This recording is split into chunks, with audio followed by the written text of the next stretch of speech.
বলছে আমার মাথায় ঢোকেনি। কি বই জানি চাচ্ছে, জান আছে, প্রাণ আছে, মানুষ, গরু, বই। এই বই সে কিনতে পারবে না, আমাদেরও যাওয়া লাগবে। মাথায় কিছুই ঢুকলো না। কি রে, কি বই লাগবে? কিনে নিয়ে আয়। এই বই তো এভাবে কেনা যায় না আম্মা।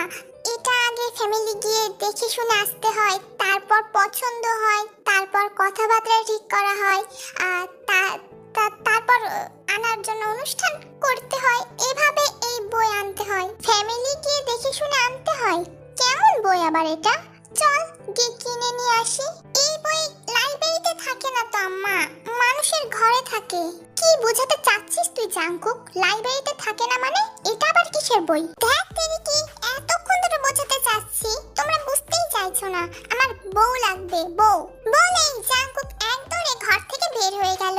আর খপ করে ধরতে চেয়েও পারলো না। বারান্দায় এসে চিৎকার করে বলল, এই